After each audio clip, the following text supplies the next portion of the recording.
Hey, if you want access to the transcripts and the show notes and the links talked about as part of this episode, you can head over to Seven. So the word all spelled out, SEVEN hyphen health.com/320.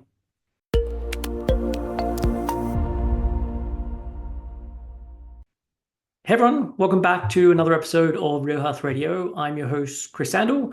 I'm a nutritionist and a coach and an eating disorder expert, and I help people to fully recover. So before we get on with today's show, I just want to announce or mention that I'm currently taking on new clients. If you are living with an eating disorder and you want to fully recover, then I would love to help. And I know there can be ambivalence about this. I know full recovery can feel like something that's just so far off in the distance. But even if there is that ambivalence, I still believe that I can help. And it doesn't matter how long the eating disorder has been going on, whether this is something that's been going on for a year or many decades, we can still work together. And so if you want to recover and you want to reach that place of full recovery, then please send an email to info@7-health.com, put the word coaching in the subject line, and I can send over the details to you. So let's get on with today's show. And so this episode, I'm going to be talking about the six human needs. And this is something that I actually went through, I think it was in December time that I went through as part of a group coaching call. So when people work with me, I do one-on-ones. There are group coaching calls, there's group meal support calls. There's a whole program that I've created called the Fundamentals of Full Recovery that has all these modules in it. So there's lots of these parts or lots of things that are on offer when we work together.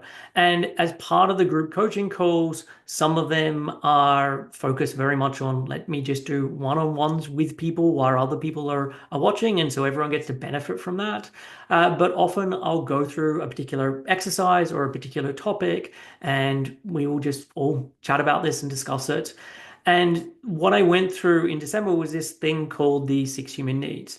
And I first heard about this, it's got to be over a decade ago. And I first heard about it through Tony Robbins, and I can't remember if it was in one of his books or from watching something online. I know that he got it from, I think, a person called Chloe Madonis. And so I got her book. The book is called Relationship Breakthroughs: How to Create Outstanding Relationships in Every Area of Your Life. A lot of what her work is built upon is that we all have these six human needs and that we'll all try and find ways of meeting them, or at least meeting four of them. And as part of the group call, I shared what I'm going to cover today, and people really found it helpful. And so I thought that this would be a good way of demonstrating some of the stuff that we do as part of that group and some of the things that I focus on when working with clients. Because I think often people think about recovery in this very narrow band and thinking about the things that we think about with an eating disorder, where it's very much about food or it's very much about movement or those kind of things. And that is a lot of what I focus on because if you're not changing the energy balance, for example, then you're not getting very far. And so, yes, we want to have those very fundamental pieces in place, but I think there is a lot more to recovery than just that. And so this is something I said I discovered probably a decade ago. It was something I used to use a lot with clients, and then probably over the last couple of years has just fallen out of my routine. I have at this stage, I don't know how many different worksheets and things that people can do, well over 100, I would say. And so, like everything, some things come in and some things drop out. And I go through phases of focusing on things more in this way or that way. And so it was a good reminder in December time when I pulled this thing out again and went through it of just how helpful it is. And so, what I want to do as part of this call, well, not part of this call, part of this podcast episode. I'm used to being on group calls, but as part of this episode, I'm going to go through what are the six human needs, and then I have some prompts at the end that I think would be useful for you to do some journaling on and some reflecting on, just so you can get an understanding of how this is lining up for you and how this fits in to your life bigger picture, but also how it connects with the eating disorder. And so, in terms of the six human needs, the first four of these needs are needs that we will all meet. and we'll find ways to meet them. And we can meet them in ways that feel very positive and are very constructive for our life. We find ways that are neutral, and there are ways where it is very destructive, or there is a lot of collateral damage that is caused, but we're still choosing to meet the needs in that way. So the first need is that we all have a need for certainty. And certainty and this need for it, it's not just a nice to have. Like, this is a real survival mechanism. We need to feel that we have this base level of certainty. And we all are striving for this in our lives. And we can get this in different ways. Like, obviously, we want to have a roof over our head. We want to have enough money coming in. We want to have the ability to be able to feed ourselves. These are kind of the very basic ways of doing this, but we tend to have more of a need than just these absolute basic things. We like to find certainty in other ways. And people can do this in a variety of ways. So it could be that someone follows the exact same routine every day. And by having those routines, that gives them this sense of certainty. For someone, it could be around their faith. So having this faith in God, going to church, this is how they get their sense of certainty.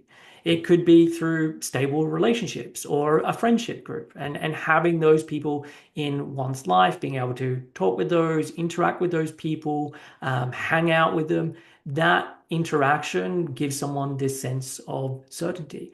People can get it from their work, from their career. You can take this to the extreme and it be workaholism, and someone gets their sense of certainty by just working every moment that the day gives them. You can get it through alcohol. You can get it through drugs. You can know that every time that I take this stuff, I feel certain that it's going to have this impact on me. And that's how I get certainty. It could be that I have this identity of myself as I will always find a way. And so, no matter what's going on, if I have this identity of I will always find a way, then I can feel fairly certain in that. I feel certain in my capabilities, in my ability to just figure things out. And if we think about this through the eating disorder lens, this is how people often feel this need for certainty. So they feel it by focusing on a particular weight. And whether they're at that weight or they're trying to get to that weight, that's how they get their sense of certainty. They can get it by restricting and having rules around the foods that they eat or the timings of their eating or these different things connected to that. They can get their certainty by eating only quote unquote healthy foods. And so for a lot of people, when they reflect on the eating disorder, lots of the behaviors, lots of the rules, lots of the thought processes are all about how do I get this sense of certainty. And so, as I said, we will all meet these first four needs in a variety of ways. It's not typically that people have just one way of meeting them. There are a variety of ways. Some do these to a higher degree or to a lesser degree, and some of them are positive, neutral, or negative. So the next need that we all have is a need for variety or uncertainty. And this can feel like the opposite of certainty. So I need uncertainty and certainty, or I need certainty and variety, but they're actually pretty related to one another. And the thing is, if someone has absolute certainty, they get to a point of being bored. And so we all want excitement. We all want surprise. I mean, there's a lot of surprises we say that we don't actually want because it's not the right type of thing, but we all crave this mixture of certainty and variety. And there's a lot of overlap in the things that can provide certainty, can also provide uncertainty. Because really, when we think about uncertainty or variety, it's something that changes our state. So, for example, I can dependably know that if I do my routines, that has an impact on my state. And so that gives me this change in state, which is a positive thing. I know that I can depend on sitting down and doing prayer and using my faith, that will change my state and it will change my outlook. I can do things with my food, I can do things with my exercise, and I know that that will dependably change my state. And there could be other things outside of just the things that provide certainty. So there could be watching TV or a series. It could be watching the same thing that you've watched before. It could be going traveling. It could be going to new restaurants. It could be shopping. It could be skydiving. So there's all of these different ways of meeting this need for uncertainty.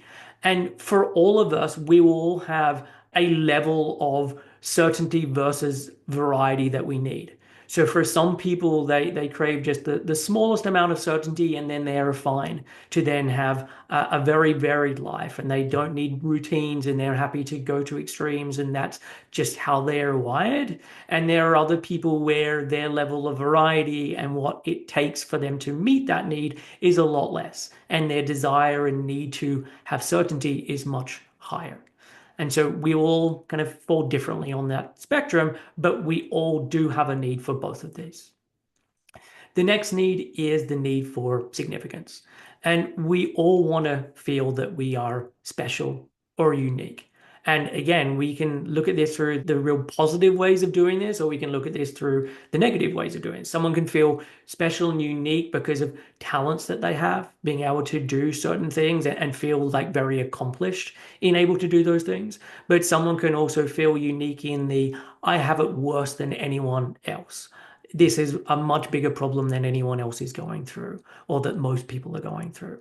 And so I can get my uniqueness in something being so bad that that's how I think about my significance.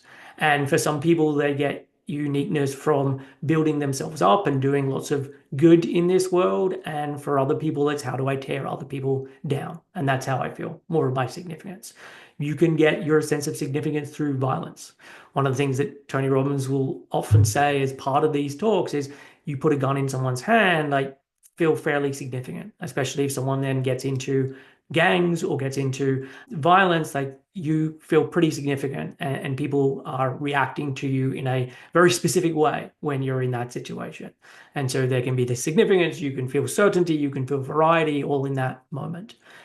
There are obviously other ways of feeling significant. You can dress uniquely, so you can be very much into clothes and style, and that's how you feel significant. You can have lots of tattoos. You can do it through your career and where you've moved up the corporate ladder. It could be the letters that you have after your name, the number of PhDs that you have. It can be the amount of money you have in your bank account. It can be through religion and faith and all of the things that you're doing in that area. And it just shows how pure you are or how devoted you are. And so that is how I get my significance. It can be, I'm really compassionate. And my compassion and being compassionate with others and serving others and giving to people is how I get my sense of significance. It could be from being a parent or from looking after your parents as they get older. So we all have different ways of meeting this need for significance. The next piece is then the need for love and connection. So we are social creatures. We are meant to be in connection with other people. And it is really important for us to have this. And so when we're thinking about love and connection, it's the importance of relationships. And this could be with a wife or a husband or a partnership or marriage or whatever it is. But it could also be through friendships. It could be through work colleagues. It could be through those different kinds of connections. But we can also get connection through being in nature. Once again, through prayer or God or religion. We can feel connected through beautiful art or creativity. It can be from petting a dog or from an animal. It could also be from creating really big problems. And this is then how I get attention from people. And this is something that kids will often do, but it's also something that adults will do. And I've had many clients say to me that their eating disorder was started in part because this is the way that they are able to have love shown to them, attention shown to them. And this was the really the only way that they'd learned of how to have people show interest in them. And so with each of these four first human needs, we will all find ways to meet them. And this could be ways of actually doing things, but it can also be lying to ourselves and telling ourselves different things or framing things in a certain way so that we meet these needs. And when I say lying to ourselves, I'm not saying that we're all just these manipulative creatures, but we will all find ways of meeting these four needs. And so the final two needs are what Tony Robbins and Chloe Madonna's talk about as being these sort of higher order needs. And that actually for many people, they're not meeting these needs on a regular basis. And from their perspective, these are the needs that are really the things that will add to the quality of our life and will add to the fulfillment of our life. And it's not that the first four can't do these, but as I'll go through in a moment, there can be a little bit limiting because of our ability to become comfortable with those things. So the first of these extra needs, the fifth need is growth. And so we really want to feel like in life that we're growing. And if we're not feeling like we're growing, often we feel like we're dying inside, or often we will start to have different problems show up in our lives because we really do have this need for growth. And growth can be taking on new challenges. It can be going back into further education. It might be starting a new career in your 30s or 40s or 50s. It could be really focusing on how do I become a better parent and looking at ways that that can happen and putting the time and energy into going through programs connected to that or how other ways of being able to learn that. It could be learning to be better able at regulating your emotions and doing this in a really healthy way. It could be about just being able to identify one's emotions.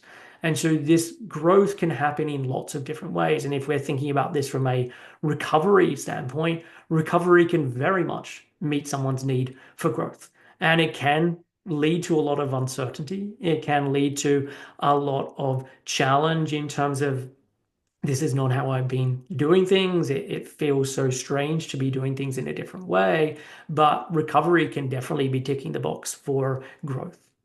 And then the final need is contribution. And this is the desire for us to contribute in meaningful ways outside of ourselves. So it's not about me, it's about we. And we can do this in big or small ways. I think often when people hear of contribution, there's this feeling of, I have to be the next Mother Teresa or some figure that is just doing this monumental thing on some large scale. And it definitely doesn't have to be that way. It can be changing something in your local community. It could be changing something just within your immediate family. It could be doing some online group where you're supporting people.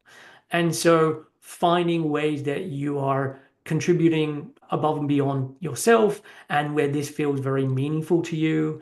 And this could be some kind of volunteer work, working at a soup kitchen or using the skills that you've learned through your work that can then be applied in some other way. So, for example, Doctors Without Borders. So, doctors going and working overseas and working in regions where they're needed and taking the skills that they already have and doing this in a different setting and feeling this contribution by doing that. And so those are the six needs and the six human needs that we all have. And as I said, we will find ways to meet the first four, really add to the quality of one's life. And everything that we're doing is connected to meeting these different needs. And so if you reflect on every decision you make, every choice that you make, all of the different hobbies that you have or the behaviors that you do, we can pretty much bring it back to these different needs. And one of the things that Tony Robbins says is that if you find something that meets one of these needs, or sorry, meets three of these needs at once, so one thing that you do meets three of these needs at once, this will be something that you just keep coming back to because it has this real power of doing something really important with this one action. And so, for example, if I'm thinking about this from an eating disorder standpoint, most people, when they start to think about this, recognize that the eating disorder is meeting their needs, and in a pretty high way, but two, it's meeting multiple needs. So, for example, it's meeting my need for certainty. So, by being able to do these different behaviors, it is meeting this need for certainty.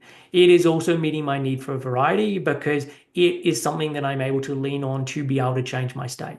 So when anything comes up, whether that be an unhelpful thought or a sensation or an uncomfortable emotions, I'm able to use the eating disorder to quickly change that and avoid that feeling. And so it then meets my need for variety because I can change things very quickly. It can also meet my need for significance because this is how I feel special or unique in this world. And so, just using that as an example, this one thing, the eating disorder, is then meeting these three needs. And for a lot of people, that's where they then just get stuck because often it is the best way that they've found to meet those needs. And so, what most people do, if we think about the needs or the first four needs, is that it doesn't actually take that much to meet those four needs.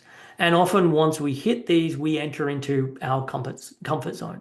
So we find ways in our everyday life to meet our need for certainty and for variety and for significance and love and connection. And we will typically settle at those places. And often this is where people can really stagnate and can just stay at this place.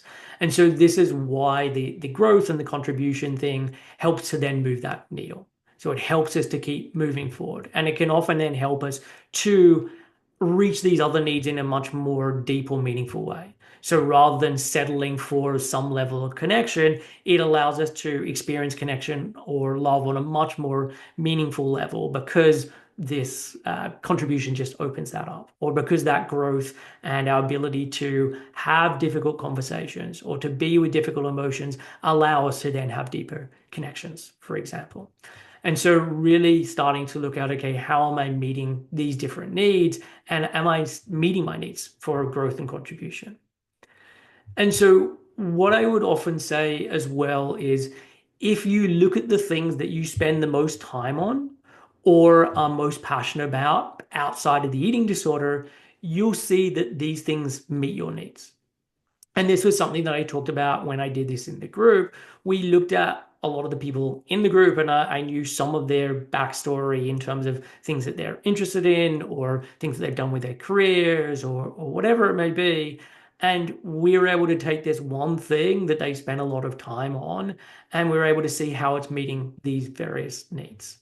And so, if I use myself, for example, I commented on the podcast numerous times that I have a real love of golf. Golf is my absolute number one hobby. I spend probably more time than most doing this. I love watching videos on golf, listening to golf podcasts, playing golf, practicing all of these different things. And so if I put this through the filter of the human needs, when I think about golf, it provides me this with certainty. I know what's going to happen when I show up in terms of golf is something that it will provide me with this same level of joy. I will get to be in nice surroundings. I'll get to be in nature. So there's some very dependable aspects of golf. But there's also a ton of variety because when I say I know what's going to happen when I show up, I also don't know what's going to happen when I show up. Some days I'll play really well. Some days I won't play so well. And so there is this uncertainty and variety and excitement that then comes about because of that, because I don't know how it's going to go and I'm wanting to get better. And is this going to be a day that that happens, or is it not going to be a day that that happens? I definitely get significance through it. I'm constantly working on how to lower my handicap and become better at this game. And while I don't have this be my whole identity, there is some level of significance I get from getting better at this. And it's something that I want to work at. In terms of the connection piece, one, it's a great sport for me to be able to connect with other people. There is so much time between hitting a shot that you get to have proper conversations with people. And so a round of golf will take anywhere from 3.5 to 4 hours, depending on how many people I'm playing with. And so over that time, you get to have conversations with people. You get to connect. It's one of the ways since moving up to Scotland a couple of years ago that I've made friends. And so there's definitely the connection piece with humans, but there's the connection piece of being in nature. Like so many of the golf courses are really breathtaking in terms of the scenery, especially around here, being either on the cliffs if I'm playing links golf or near where I am. There's lots of hills and just beautiful scenery. And so there's this connection better at this thing. And this is my sort of creative hobby. I know some people are into playing guitar or playing piano or painting or whatever it is, but this is what golf is for me. And so there's a lot of growth that happens as part of this. Contribution, I'm not sure how it necessarily meets that need, but at least the five of them, it's meeting it and it's meeting it in a pretty significant way. And it's not my only way of meeting these different needs, but it's meeting five of them, and that's part of the reason why I keep coming back to this thing because I found something that I truly enjoy doing, and from my perspective, is meeting these needs in a very constructive way. And so that's why I keep coming back to this thing. And so I would suggest if you're a little stumped to be like, I'm not sure about these different needs or how things are being met, think about the things that you've spent a lot of time on, which could be things that you're currently doing, or it could be things that you did as a teenager or in your 20s or at some point in a past life but before the eating disorder occurred. How did you used to spend your time? And look at it through the lens of the human needs and how it was meeting each of these different needs. And so, what I want to do is set you a little bit of homework at the end of this episode. So, I want you to take some time and I want you to answer these questions. And I would also add, I want you to spend some time after this just reflecting on this more generally. Okay, thinking about the different human needs and thinking about how this fits into you and your life. And so, I'm going to ask some questions, but I will also say after that, just doing some journaling more freely connected to everything that I've covered as part of this episode. So the first question is, how do you attempt to meet each of these needs? So what are the things that you are doing so that you are meeting each of these needs? And as I said, there is going to be multiple things that you're doing. It's typically not just one thing. So there's typically lots of different things that you're doing, and some of them can be positive, neutral, or negative. But how are you attempting to meet each of these needs? And at the same time, how do you know when this need has been met? So, for example, how do I know when I've met my need for certainty? Because I can be doing all these things, or I can be doing something specific with the intention of getting my need for certainty met. But it's really, does that feel like it's then meeting that need? And how do I know when that need is being met? So these questions feel like they're the same, but I think they're a little bit different and coming at it from a different angle. So, how do you attempt to meet each of these needs, and how do you know when this need is met? The next question is, if you were to put these in order, what is your order? And you can do this in two ways. You can do this where you look at your current life. So let me look at my current life and the way that I'm currently living and the behaviors that I'm currently keeping up. And if someone was to look at that life and objectively look at how I spend my time, all of these things, what order would these be in? The other way you can do it is, now that we've gone through this information, now that you're starting to reflect on this, what would you want the order to be in an ideal world? What would you want this order to be? So, for example, if you've got certainty as your number one need, which is pretty much the case with nearly everyone I work with, because there's just this huge overlap with people who have got an eating disorder and certainty being really important. So there could be the recognition that at the moment, certainty is my number one need, and I can rank all of the needs in order based on my current situation, but also look at, if I was to create how I would like things to be, what order would I put them in? I then want you to rate how successful you've been at meeting these needs. And when I use the word success here, I mean, how successful are you at meeting these needs in that it is adding to the quality of your life? For example, you can meet the need for certainty in many ways, but some of them feel like, wow, that's really adding to the quality of my life. And others feel like, okay, that's not helpful in really adding to the quality of my life. So the difference between, hey, to get my need met for certainty, I drink a bottle of wine each night versus the way I get my need for certainty is I have this really lovely, deep relationship with my partner, and I feel absolutely so certain in the trust that I have in that relationship, and that's how I make my need. Both of those could be meeting your needs, but in terms of how it feels in terms of adding to the quality of your life, it can feel very different. So, reflecting on the ways that I'm meeting my needs, how successful do I feel this is in creating the kind of life that I would like to be having? And then the final question that I have is what would happen if you switch one of your most important needs for something else? So, for example, if your first need, as I said, is certainty, what would happen if you said, you know what, I'm going to make my first need love and connection, or I'm going to make my first need significance? And I would also add here is what would happen if I switched my most important needs and I found ways to meet that without the eating disorder?